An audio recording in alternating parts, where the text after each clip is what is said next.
بسم اللہ الرحمن الرحیم اقرأ باسم ربک الذی خلق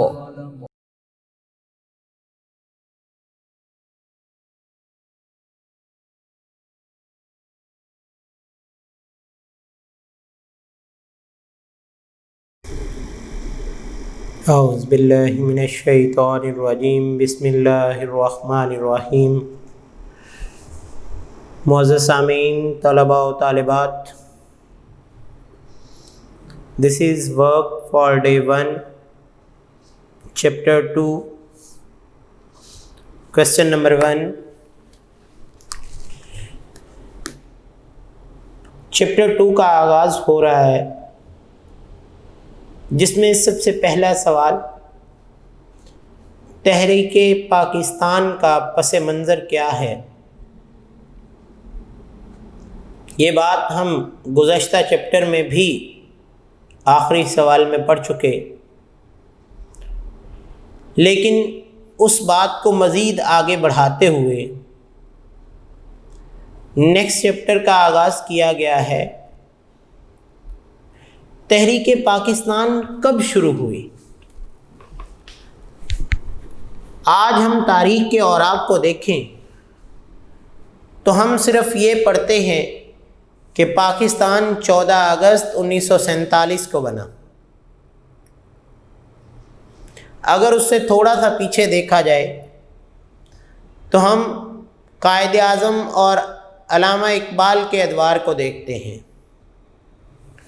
حالانکہ پاکستان کی تحریک کا آغاز تب ہو گیا تھا جس کے بارے میں قائد اعظم نے کیا فرمایا تھا کہ اسی دن پاکستان معرض وجود میں آ گیا جس دن بر صغیر میں پہلا شخص مسلمان ہوا تھا۔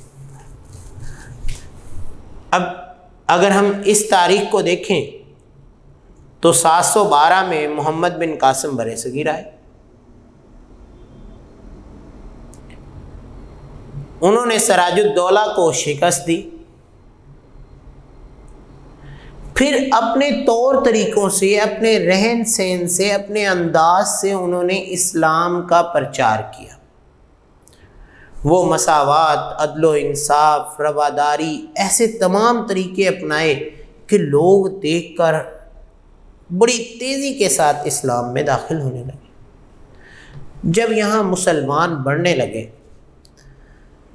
تو 1003 تک مسلمانوں کی جب کافی تعداد ہوگی تو محمود غزنوی نے یہاں اسلامی حکومت کے لیے ایک کوشش کی، بر صغیر میں ایک حکومت قائم کی تاکہ تمام لوگ ایک منظم حکومت کے دوران اصولوں کے مطابق زندگی گزاریں۔ لیکن پہلی منظم اسلامی حکومت قطب الدین ایبک نے، جس کا نام دلی حکومت رکھا جاتا ہے، اس دلی حکومت کو قائم کیا جو کہ 1206 میں قائم ہوئی، اور 1206 سے یہ چلتی چلتی تقریباً 1526 تک چلتی رہی۔ اب جب 1526 تک قطب الدین کی اس حکومت نے مختلف ادوار گزارے، جس میں خاندان غلامہ بھی شامل تھے، خاندان خلیجی بھی شامل تھے، خاندان تغلق بھی شامل تھے، سادات خاندان کے بھی کچھ حکمران آئے، لودھی خاندان کے بھی کچھ حکمران آئے، تو 1926 میں ظہیر الدین بابر نے مغلیہ حکومت کی بنیاد رکھی۔ اب جب مغلیہ حکومت کی بنیاد رکھی تو اس وقت مسلمانوں کا یہاں پہ عروج تھا، لیکن وقتاً فوقتاً 1707 تک جب اورنگزیب کی وفات ہوئی تو مسلمانوں کے زوال کا آغاز ہو گیا۔ مسلمانوں کے زوال کا آغاز ہوتے ہی جب ایسے آثار نمودار ہوئے تو اس وقت ولی کامل شاہ ولی اللہ ایک مصلح اور مجدد منظر عام پر آئے۔ انہوں نے برصغیر میں اسلام کے احیاء اور مسلمانوں کے استقلال پر تحریک کا آغاز کیا۔ اب یہ تحریک چلتی رہی۔ سیاسی سطح پر انگریزوں نے کیا کیا کہ انگریزوں نے ایسٹ انڈیا کمپنی بنا کر اپنا اثر و رسوخ یہاں بر صغیر میں بڑھانا شروع کر دیا۔ 1757 تک یہ ایسا ہی سلسلہ چلتا رہا۔ 1757 میں بنگال کے نواب سراج الدولہ نے انگریزوں کا راستہ روکنے کی کوشش کی۔ جب اس نے انگریزوں کا راستہ روکنے کی کوشش کی تو اس کے اپنوں میں سے، ہمیشہ انسان مارا جاتا ہے تو اپنے غداروں کی وجہ سے، اپنوں نے ہی سازش کی اور اسے مروا دیا، اور وہ جنگ پلاسی میں شہید ہو گئے۔ پھر 1799 میں ٹیپو سلطان نے بھی انگریزوں کے خلاف مہم چلائی، انگریزوں کے خلاف خوب لڑے، لیکن وہی بات جو نواب سراج الدولہ کے ساتھ ہوئی وہی ٹیپو سلطان کے ساتھ ہوئی۔ ٹیپو سلطان بھی اپنوں ہی کی وجہ سے کیا ہو گئے؟ شہید ہو گئے۔ جب ٹیپو سلطان شہید ہوئے تو اس وقت انگریز جو تھے وہ یہاں پر قابض ہونا چاہتے تھے، وہ اپنی اور مہم کو بڑھانے لگے۔ اب علمی محاذ پر شاہ ولی اللہ کے جانے کے بعد ان کے صاحبزادے جو تھے اور ان کی اولاد اور ان کے شاگرد جو ہیں وہ پہلے سے زیادہ سرگرم ہوئے، ان کے زیر اثر تحریک مجاہدین شروع ہوئی۔ اب تحریک مجاہدین جب ان کی نسل میں سے ان کے صاحبزادوں یعنی ان کے بیٹوں اور ان کے پوتوں نے شروع کی، جس کے سربراہ سید احمد شہید بریلوی تھے۔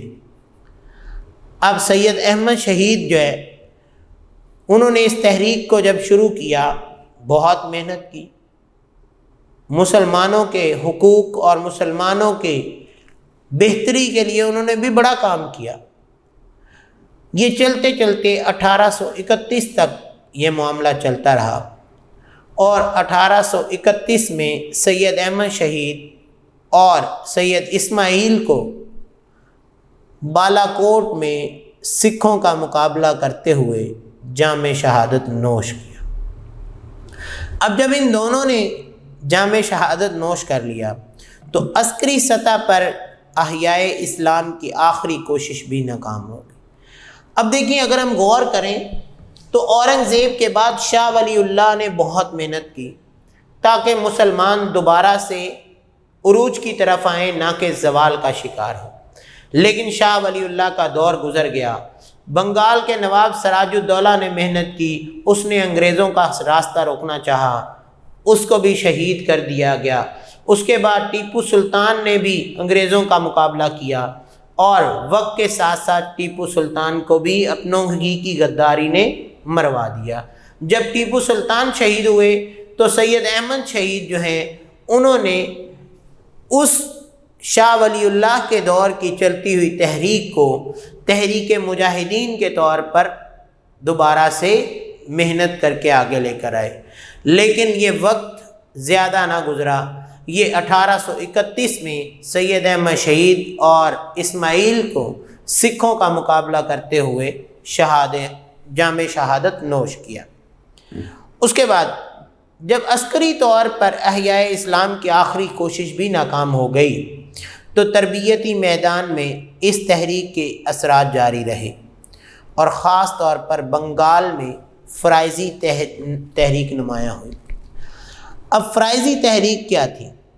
اس نے ایک ایسی مہم چلائی کہ مسلمان بجائے انگریزوں کے خلاف لڑنے کے، سکھوں کا مقابلہ کرنے کے، ہندوؤں کے خلاف بات کرنے کے بجائے مسلمان اپنے فرائض کو پورا کریں۔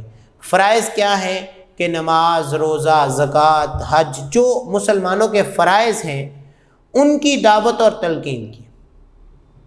اب یہ معاملہ جو ہے مسلمانوں کو اپنے حقوق کو اپنے اوپر لاگو کرنے کا تھا کہ مسلمان بجائے اس کے کہ گھر سے نکل کر جہاد کریں، بجائے اس کے کہ گھر سے نکلیں اور سکھوں کے ساتھ یا ہندوؤں کے ساتھ یا انگریزوں کے ساتھ لڑائی کرنا شروع کریں، مسلمان پہلے تو اپنے فرائض کو پکا کریں کہ تاکہ ان میں قوت ایمانی پہلے سے زیادہ بڑھ جائے۔ اگر قوت ایمانی بڑھے گی تو پھر ہی مسلمانوں میں یہ وقت آئے گا کہ وہ مخالفین کا مقابلہ بھی کر پائیں گے۔ اب جب یہ قوت ایمانی بڑھتی گئی تو 1857 میں جب جنگ آزادی ہوئی تو وہ بھی مسلمانوں کے سیاسی احیاء اور استقلال کی ایک کوشش تھی کہ مسلمانوں نے تب یہ جنگ اس لیے کی کہ ہو سکتا ہے مسلمانوں کو آزادی میسر ہو جائے، لیکن اس جنگ کے دوران مغلیہ حکومت ختم ہو گئی، برطانیہ نے پاکستان کا یعنی بر صغیر پر قبضہ کر لیا، جو کہ آج پاکستان، بھارت، بنگلہ دیش ان علاقوں پر مشتمل ہے۔ تو جب برطانیہ نے یہاں قبضہ کر لیا، اب اس دورانیے میں دیکھیں کہ مسلمان یہاں پہ 712 سے لے کر 1857 تک تقریباً 1100 سال تک یہاں پہ رہے، اور اب مسلمانوں کی ایک خاصی تعداد یہاں رہائش پذیر تھی۔ اب یہ اتنی بڑی تعداد، جس کو بعد میں مختلف ہمارے رہنماؤں نے اس بات پر اجاگر کیا کہ یہاں مختلف قومیں آباد ہیں، جن میں سے 2 بڑی قومیں ہیں، اور اس کو کیا نام دیا گیا؟ 2 قومی نظریہ۔ یعنی تحریک پاکستان کے پیچھے کسی ایک شخص کی کوئی محنت نہیں، بلکہ محمد بن قاسم سے لے کر قائد اعظم تک تمام لوگوں نے اپنی اپنے حصے کی محنت کی، پھر جا کر تحریک پاکستان جو ہے وہ تعمیر پاکستان میں بدلی، اور پھر جا کر 14 اگست کو ہم نے یہ خطہ پاکستان حاصل کیا۔ لہذا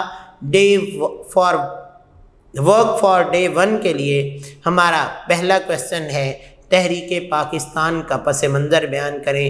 بیٹا آپ کی بک میں ہو سکتا ہے اس میں سے کچھ چیزیں کم دی گئی ہوں، آپ کو ایکسپلین اس لیے کیا جا رہا ہے کیونکہ محمد بن قاسم سے جب بات شروع کریں تو 1857 تک جتنے بھی رہنما آئے، ان رہنماؤں میں غزنوی دور رہا، قطب الدین ایبک کا دور رہا، مختلف خاندانوں نے حکومتیں کی، یا اس وقت مغلیہ دور جس میں سے سب سے مشہور اور آخری جس کو سمجھتے ہیں کہ ترقی کا دور جو رہا وہ اورنگزیب عالمگیر کی، اس کے بعد تو زوال شروع ہو گیا تھا۔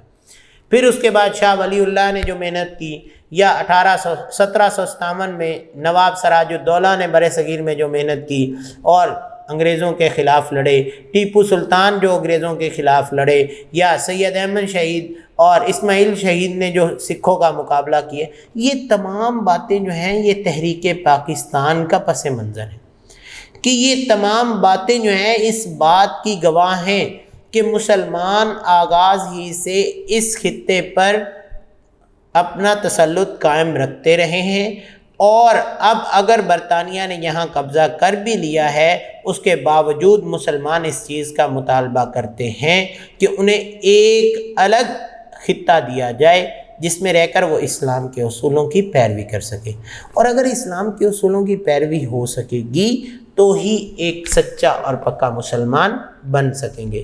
لہذا آپ نے اس کویسچن کو اچھے انداز سے پڑھنا ہے، کوئی بھی پرابلم ہو۔ اعوذ باللہ من الشیطان الرجیم، بسم اللہ الرحمن الرحیم۔ Dear students, this is work for day 2 تحریک علی گڑھ اور سر سید احمد خان کے بارے میں ہم پڑھیں گے۔ پاکستان کی تحریک کے پس منظر کے طور پر سر سید احمد خان نے کون سی خدمات پیش کی، کیونکہ 1857 میں جب جنگ آزادی ہوئی، انگریزوں نے بر صغیر پر قبضہ کر لیا، تو انگریزوں کے اس قبضے کی صورت میں کیونکہ انہوں نے حکومت مسلمانوں سے چھینی تھی، اس سے پہلے مغلیہ دور تھا۔ تو ہندو جو کہ پہلے مسلمانوں کے مقبوضہ تھے، انہوں نے سمجھا کہ اب ہمارے لیے موقع ہے، لہذا انہوں نے انگریزوں کا ساتھ دینا شروع کر دیا۔ جب ہندوؤں نے انگریزوں کا ساتھ دیا تو مسلمانوں کا سیاہ دور شروع ہو گیا۔ وہ سیاہ دور کیسے شروع ہوا؟ کیونکہ مسلمان جو تھے وہ انگریزوں سے نفرت کرتے تھے، کیونکہ انہوں نے ان سے کیا کیا تھا؟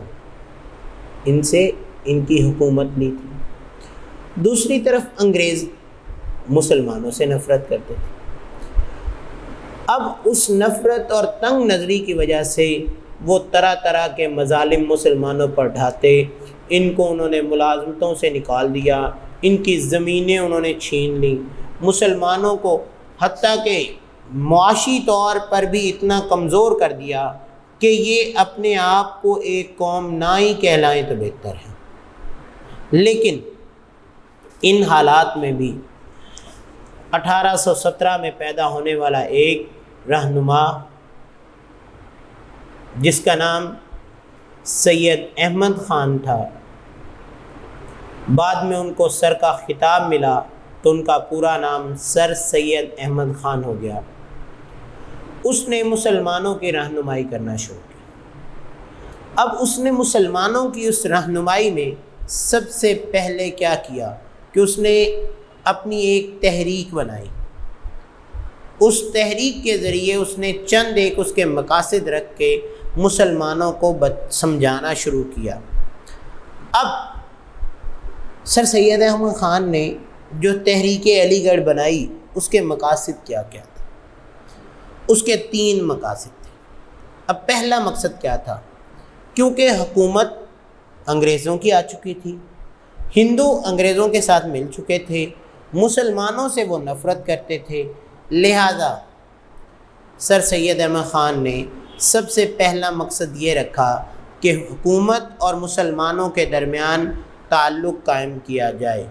جو ان میں بے اعتمادی بن چکی ہے، اس بے اعتمادی کو اعتماد کی صورت میں بدلا جائے، ان کے درمیان اعتماد کو بحال کیا جائے۔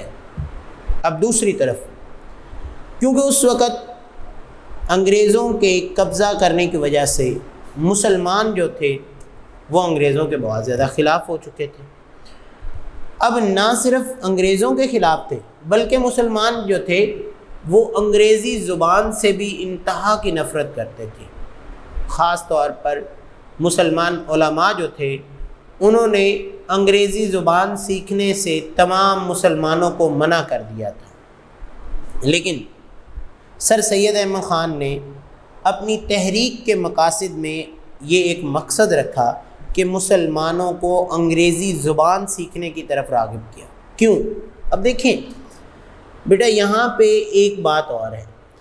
اگر ہم انگریزی زبان نہیں سیکھتے تو انگریز اگر ہمارے خلاف کوئی سازش کر رہا ہے، چاہے وہ ہمارے سامنے بیٹھ کے کر رہا ہے، ہمیں پتہ ہی نہیں ہے وہ لکھ کیا رہا ہے یا بول کیا رہا ہے، تو ہم اس کو کیسے سمجھیں گے؟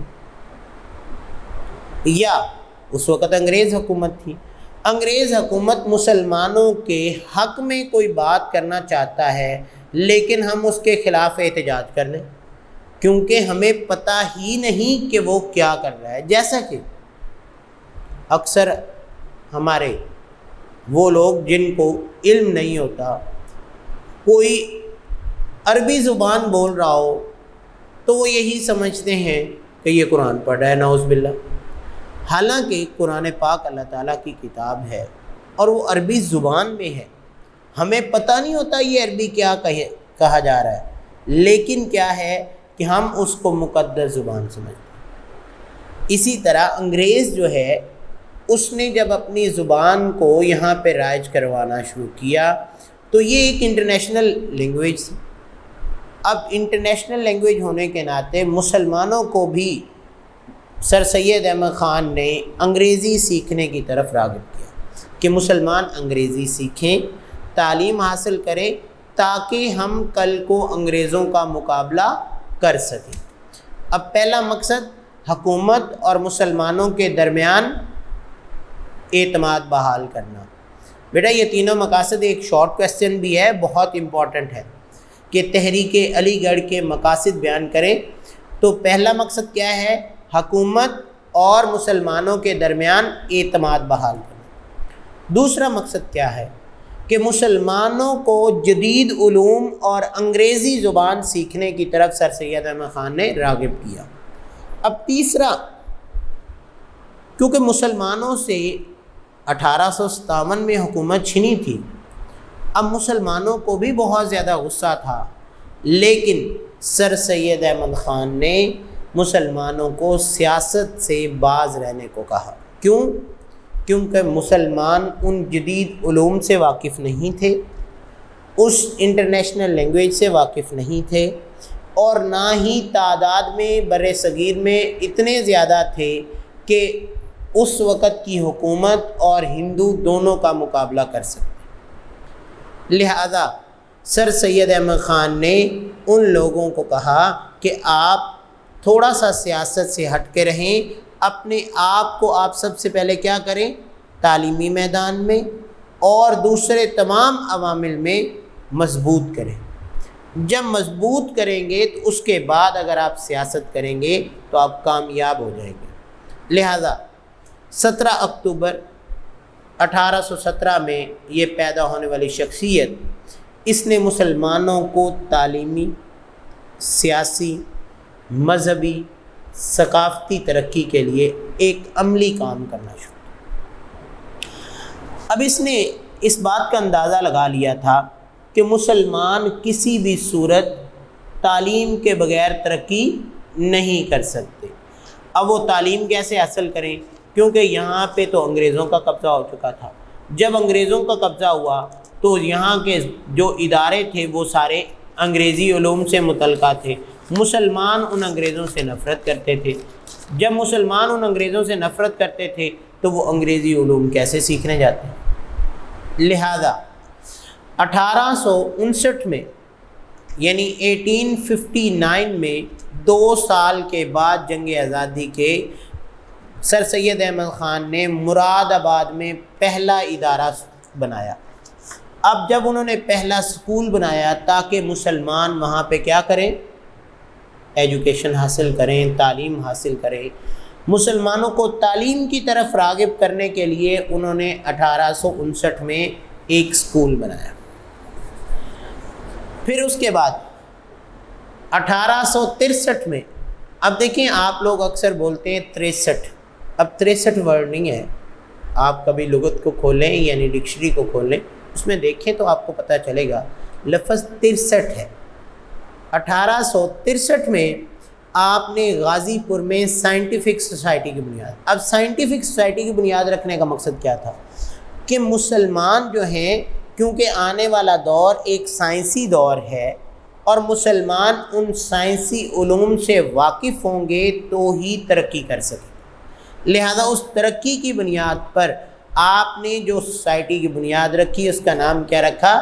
کہ غازی پور سائنٹیفک سوسائٹی۔ اس کے بعد 1875 میں آپ نے علی گڑھ اسکول قائم کیا۔ اب علی گڑھ جو ہے یہ ایک جگہ کا نام ہے اور وہاں پہ آپ نے ایک اسکول قائم کیا جس نام سے آج پاکستان میں بھی یہ لاہور کے قریب مانگا ایک جگہ ہے، وہاں پہ علی گڑھ پبلک اسکول ہے، وہ اسی سے ہی ریلیٹڈ ہے۔ اب اس اسکول کا قیام کرنے کے بعد یہ 75 میں بنایا، جبکہ 77 میں اس کو کالج بنا دیا۔ کالج کیوں بنایا؟ کہ مسلمان میٹرک تک تو اسکول میں تعلیم حاصل کریں، اب اس کے بعد میٹرک کی ہائر سیکنڈری اسکول کی جو ان کی ایجوکیشن ہے وہ کیسے حاصل کریں، لہذا اسی اسکول کے ساتھ کالج کا درجہ حاصل کیا، جو کہ چلتے چلتے 1920 میں جا کے ایک یونیورسٹی بن گیا۔ آج بھی انڈیا میں وہ علی گڑھ یونیورسٹی کے نام سے مشہور ہے۔ اس کے بعد سر سید احمد خان نے جب یہ ادارے 4 بنا دیے، یعنی سب سے پہلے انہوں نے جنگ آزادی کے 2 سال بعد ہی مراد آباد میں اسکول بنایا، پھر انہوں نے 1863 یعنی 1863 میں غازی پور میں سائنٹیفک سوسائٹی کی بنیاد رکھی، 2 ہو گئے۔ تیسرا انہوں نے 1875 میں علی گڑھ میں ایک اسکول قائم کیا۔ اب وہ علی گڑھ اسکول جو ہے 75 یعنی 75 میں قائم ہوا، 77 میں اس کو کیا کر دیا گیا، کالج بنا دیا گیا، اور وہ پھر کچھ سال جو ہے وہ کالج رہا، اور 1920 میں جا کے وہ یونیورسٹی بنا۔ اب اس سے مراد کیا تھا؟ اس سے مراد یہ تھا کہ آپ نے مسلمانوں کو تعلیم کی طرف راغب کر دیا، اور اس دور کے زیادہ تر لوگ جو تھے، جو مسلمان تھے، وہ انہی اداروں سے تعلق رکھتے تھے، انہی اداروں سے تعلیم یافتہ ہوئے تھے، اور تعلیم حاصل کرنے کے بعد انہوں نے ترقی کی طرف بڑھنا شروع کیا۔ اب اس کے بعد کیا ہوا کہ سر سید احمد خان اب انگریزوں کی، ہندوؤں کی چالوں کو بڑی اچھی طرح سمجھتے تھے، لہذا انہوں نے ایک رسالہ لکھا۔ رسالے کا نام کیا تھا؟ اسباب بغاوت ہند، یعنی ہند کی بغاوت کے جو اسباب ہیں وہ آپ نے اس میں بالکل واضح طور۔ اب اس رسالے کا مقصد کیا تھا؟ اس کا ایک بہت بڑا سیاسی مقصد تھا، وہ یہ تھا کہ 1857 میں جب انگریزوں نے بر صغیر پر قبضہ کیا اور جنگ آزادی لڑی گئی، تو انگریز حکومت نے جو جو عوامل کیے ان سے ان کو آگاہ کیا گیا۔ لہذا جب انگریز حکومت اپنے تمام عوامل کے بارے میں جان چکی تھی، تو اس کے بعد مسلمانوں کے لیے وہ تنگ نظری کم ہو گئی جو پہلے سے تھی۔ پھر جنگ آزادی کے بعد کوئی اور تو رہنما تھا نہیں، ہمارے علماء جو تھے وہ سر سید احمد کے ویسے خلاف تھے، تو سیاسی طور پر سر سید احمد خان جو ہیں وہ ایک مسیحا کی حیثیت رکھتے تھے کہ آپ نے مسلمانوں کو سیاسی طور پر ترقی کی طرف گامزن کیا، کہ مسلمانوں نے جب دیکھیں انہوں نے مقاصد ایسے رکھے جن مقاصد سے مسلمانوں پر جتنی تنگ نظری تھی وہ کم ہوئی، انگریزوں اور مسلمانوں کے درمیان تعلقات کسی حد تک بہتر ہو گئے، اس کے ساتھ ساتھ مسلمان جو ہیں وہ تعلیم حاصل کرنا شروع ہو گئے، اور وہ تعلیم حاصل کرتے کرتے تعلیم یافتہ بنتے گئے، لہذا ان کے تعلیم یافتہ بننے تک مسلمانوں میں آگاہی، اویئرنیس پہلے سے کئی گنا بڑھ چکی تھی۔ اب مسلمانان بر صغیر کے وجود کو قائم رکھنے کے لیے آپ آگے بڑھے اور انگریزوں کی غلط فہمی دور کرنے کی کوشش کی کہ انگریز آپ باہر سے آئے ہیں، یہاں قبضہ آپ نے ضرور کیا ہے، لیکن یہاں پہ 2 قومیں آباد ہیں، ایک ہندو ہیں اور ایک مسلم ہیں۔ آپ ہندوؤں کو تو ہر طرح کا حق عطا کرتے جا رہے ہیں، لیکن مسلمانوں کے حقوق کا کون خیال رکھے گا؟ یہ بھی ایک قوم ہے، یہ بھی اسی جگہ وابستہ ہیں، نو ڈاؤٹ آپ نے ان سے ہی حکومت چھینی ہے، ان کی حکومت پر ہی قبضہ کیا ہے، لیکن حکومت تو سربراہوں سے آپ نے لی ہے، عوام کا کیا قصور؟ لہذا انہوں نے عوام کے لیے انگریزوں کے دلوں میں کچھ نرمی پیدا کی۔ اب اس کے بعد کیا ہوا کہ سر سید احمد خان ایک سیاسی مسیحا ہونے کے ناطے مسلمانوں کی صورتحال کو بڑی اچھی طرح جانتے تھے۔ آپ سمجھتے تھے کہ مسلمان سیاسی طور پر ابھی کمزور ہیں، لہذا 1885 میں قائم ہونے والی انڈین نیشنل کانگریس جو ہے اس کی شمولیت اختیار کرنے سے آپ نے مسلمانوں کو باز رکھا۔ آپ کیونکہ ہندوؤں کی تنگ نظریوں کو جانتے تھے، آپ نے مسلمانوں کو منع کیا کہ بھئی آپ کانگریس کا حصہ مت بنیں۔ کیوں؟ کانگریس جو ہے وہ ایک ہندوؤں کی جماعت ہے، اور ہندو مسلمانوں کو صرف اپنے مقاصد کے لیے استعمال کریں گے، اور اگر مسلمانوں کے مقاصد کی بات ہوگی تو اس پر کسی طرح کا غور و فکر نہیں کیا جائے گا۔ لہذا انہوں نے مسلمانوں کی زیادہ توجہ تعلیم کی طرف دلوائی اور کہا کہ مسلمان پہلے تعلیم حاصل کریں پھر سیاست میں حصہ لیں۔ اس طریقے سے سر سید احمد خان کے کارنامے ان کی زندگی تک محدود صرف نہیں رہے بلکہ وہ آگے بھی چلتے رہے، اور یہی تحریک ان کی وفات کے بعد بھی چلتی رہی۔ لہذا سر سید احمد خان کی یہ تحریک جو تھی وہ بعد میں ایسا کام کیا کہ تمام مسلمان یکجا ہو گئے، ایسے جیسے ایک لڑی میں پرو دیے گئے ہوں۔ جب مسلمان یکجا ہو گئے تو انہیں جداگانہ تشخص کی تشکیل جو ہوئی وہ بھی مل گئی کہ مسلمان جو ہیں یہ ایک الگ قوم ہیں، لہذا مسلمانوں کے خیالات، ان کا تشخص الگ ہے، ان کی پہچان الگ ہے۔ یہ سارے کام کس نے کیے تھے؟ سر سید احمد خان نے، جو کہ ان کی زندگی سے لے کر یعنی 1857 کی جنگ آزادی سے شروع ہوئے اور 1898 تک چلتے رہے، اور اس دورانیے میں آپ نے یہ تمام کام کیے کہ مسلمانوں اور انگریزوں کے درمیان جو دوریاں تھیں ان کو کم کرنے کی کوشش کی، ساتھ ہی ساتھ مسلمانوں کو تعلیمی میدان میں بھی طاقتور بنایا، اور سیاسی میدان کے حوالے سے بھی انہیں سکھایا کہ جب تک آپ کے پاس تعلیم نہیں ہے آپ سیاسی میدان میں نہ آئیں۔ لیکن بعد میں آپ نے انہی مسلمانوں کو کانگریس سے دور رکھ کے انہیں سیاسی طور پر مضبوط بنا دیا۔ یہ تھا تحریک علی گڑھ اور سر سید احمد خان کی خدمات۔ اس سے اگلی بات تقسیم بنگال کی شروع ہوتی ہے۔ بنگال کیونکہ اس وقت جب انگریزوں نے قبضہ کیا تو ایک بہت بڑا صوبہ تھا۔ اب اس صوبے میں ہندو بھی موجود تھے، مسلم بھی موجود تھے، لیکن کنٹرول ہندوؤں کا تھا۔ ہندو جب اس کنٹرول پر خوش ہو رہے تھے کہ اتنا بڑا صوبہ اور اس میں ہر طرح کے عہدے جو ہیں وہ صرف ہندوؤں کے پاس ہیں، لیکن ان کے اس عہدے کے حاصل کرنے کے باوجود اس صوبے کا وائسرائے جو تھا وہ اس میں کسی حد تک کمی دیکھ رہا تھا، لہٰذا اس نے سفارش پیش کی کہ بنگال اتنا بڑا صوبہ ہے کہ اس کے تمام امور جو ہیں وہ ایک گورنر کنٹرول نہیں کر سکتا، لہذا اگر اس کے تمام امور ایک گورنر کنٹرول نہیں کر سکتا تو اس کو تقسیم کر دیا جائے۔ اب وائسرائے لارڈ کرزن نے یہ جب سفارش پیش کی تو برطانوی حکومت نے اس پر کافی غور و فکر کی، اور غور و فکر کرنے کے بعد اتنے بڑے وسیع صوبے کو دو حصوں میں تقسیم کر دیا۔ ایک حصے کا نام کیا تھا؟ مشرقی بنگال، اور دوسرے حصے کا نام کیا تھا؟ مغربی بنگال۔ اب مشرقی اور مغربی بنگال جب دو حصے بنے تو ان میں سے جو مشرقی بنگال تھا اس میں مسلمانوں کی اکثریت تھی۔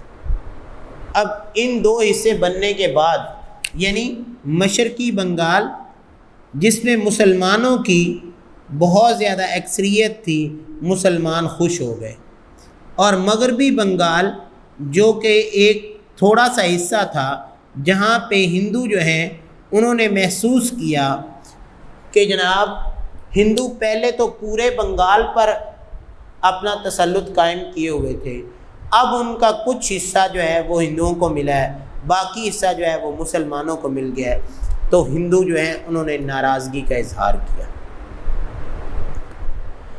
کیونکہ وہ یہ بات برداشت ہی نہیں کر سکتے تھے کہ ان کی اقتصادی سیاسی اجارہ داری کو ختم کیا جائے، کیونکہ وہ معاشی اقتصادی طور پر وہاں پہ مضبوط تھے۔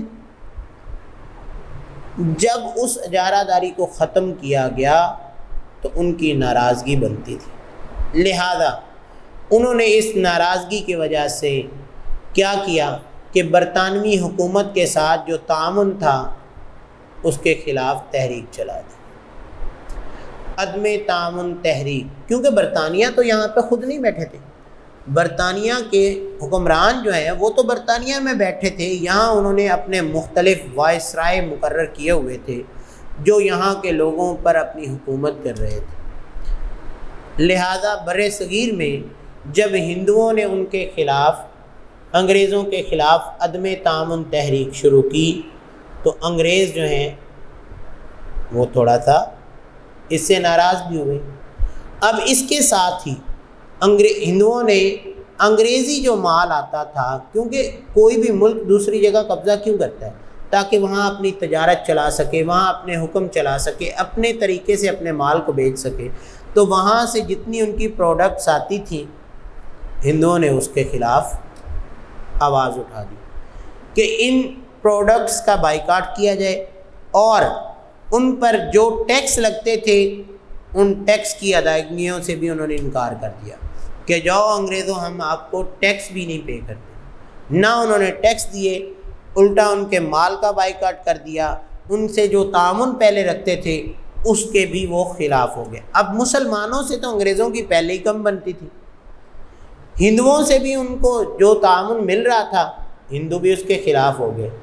لہذا انگریز اس بات پر مجبور ہو گئے کہ انہوں نے 1905 میں جو تقسیم کی تھی اسے 1911 میں انہوں نے منسوخ کر دیا۔ اب بنگال میں بجائے اس کے کہ 2 صوبے مشرقی بنگال، پھر سے انہوں نے یہ 1905 میں انہوں نے جو کی تھی تقسیم، اس کو 1911 میں منسوخ کر دیا۔ انہوں نے کہا لو جی بنگال ایک ہی صوبہ رہے گا۔ لہذا اس طریقے سے بنگال میں پھر سے ہندوؤں کا تسلط قائم ہو گیا، اور ہندوؤں نے انگریزوں کا ساتھ دوبارہ سے دینا شروع کر دیا۔ اس کوشچن کا تیسرا حصہ ہے شملہ وفد 1906۔ اس کا مقصد کیا ہے کہ تقسیم بنگال جب ہوئی تو ہندوؤں کے رویے کے پیش نظر مسلمانوں نے اپنے حقوق کے تحفظ کے لیے نئے راستے کا انتخاب کیا۔ اب 1905 میں تقسیم بنگال ہوئی، ہندو جو ہیں وہ تنگ نظری کا مظاہرہ کرنا شروع ہوئے، تو 1906 میں مسلمانوں کا ایک وفد جو ہے 1 اکتوبر 1906 کو اس وقت کے لارڈ سے جا ملنا شروع۔ اب اس وقت کا لارڈ کون تھا؟ وہ لارڈ جو ہے لارڈ منٹو تھا، جس کا نام سے ہمارے پاکستان میں جس کا نام آج کل گریٹر اقبال پارک ہے، اس سے پچھلا نام اس کا اقبال پارک، اور اس سے پہلے اس کا نام منٹو پارک تھا۔ اب لارڈ منٹو سے جب ان کی ملاقات ہوئی تو مسلمانوں نے اپنے حقوق کی بات کی، مسلمانوں نے اپنے ان مفادات کے بارے میں اس سے جب بات کی تو لارڈ منٹو نے انہیں مثبت جواب دیا۔ جب ان کو جواب مثبت ملا، مسلمانوں نے سوچا کہ انگریز جو ہیں اب ہمارے لیے اتنا سخت رویہ نہیں رکھتے، لہذا اب ہمیں اپنے لیے کچھ کرنا چاہیے۔ لیکن بدقسمتی کیا تھی کہ اس وقت ان کے پاس کوئی سیاسی جماعت نہ تھی۔ اب جب سیاسی جماعت نہیں تھی تو انہوں نے سوچا کہ اگر ہم نے انتخابات میں بھی حصہ لینا ہے تو ہمارے لیے ایک جماعت کا ہونا ضروری ہے۔ مسلمانوں نے پھر 1906 میں مسلم لیگ کا قیام کیا، مسلم لیگ کے نام سے ایک جماعت بنائی، اور جب مسلمانوں کی ایک جماعت مسلم لیگ، جس کے بارے میں تمام مسلمان جو ہیں وہ اپنے خیالات اور تصورات پازیٹیو رکھتے تھے، وہ تخلیق ہو گئی، اس کے بعد مسلمانوں نے کیا کیا کہ انہوں نے جداگانہ انتخاب کے حقوق کے بارے میں بات کی، اور جب ان نے دیکھیں شملہ وفد نے ملاقات کی، اس کے بعد پازیٹیو رسپانس ملا، پازیٹیو رسپانس کے بعد ان کے پاس سیاسی جماعت نہ ہونے کے بنا پر وہ تھوڑا سا پریشان ہوئے، لیکن جیسے ہی انہوں نے سیاسی جماعت اپنی مسلم لیگ قائم کر لی تو انہیں جداگانہ انتخاب کا حق بھی مل گیا۔ اور یہ صرف کتنے سال لگے کہ 1906 میں مسلم لیگ کا قیام ہوا، 1909 میں جداگانہ انتخابات کا حق مل گیا کہ مسلمان جو ہیں وہ اپنے طور پر الیکشن لڑ سکتے ہیں۔ اس کا مطلب کیا ہے کہ مسلمان جب اپنے طور پر ایک پارٹی رکھتے ہوئے، ایک اپنی لیگ رکھتے ہوئے الیکشن لڑیں گے تو مسلمانوں کو بھی حکومت میں کچھ حصہ ملے گا۔ اس طریقے سے مسلم لیگ کے قیام سے پہلے مسلمانوں کا شملہ وفد ہوا، اور اس کو شملہ وفد کیوں کہتے ہیں کہ مسلمانوں کے چند پرومیننٹ بندے جو ہیں، کچھ رہنما جو ہیں، وہ وائس رائے سے شملہ کے مقام پر ملاقات کی تھی۔ تو وفد کہتے ہیں کسی بھی ملک کے پرومیننٹ بندوں کا ایک گروہ جو ہوتا ہے اس کو وفد بولا جاتا ہے۔ اور اس طریقے سے جو پاکستان کا قیام ہے اس کی تحریک نے کہاں سے چلنا شروع کیا؟ 1857 سے چل کر یہ 1909 تک چلتی رہی۔ اس سے پچھلا جو ہم پس منظر ہے وہ 712 سے لے کر 1857 تک ہم ڈے 1 میں پڑھ چکے ہیں۔ تو بیٹا آپ کو اگر اس میں کوئی مسئلہ ہو تو آپ ہم سے شیئر کر سکتے ہیں، بہت امپورٹنٹ کویسچن ہے۔ انشاءاللہ ہم اس کو مزید آگے لے کر چلیں گے۔ آج کے لیے اجازت چاہتا ہوں، اللہ حافظ۔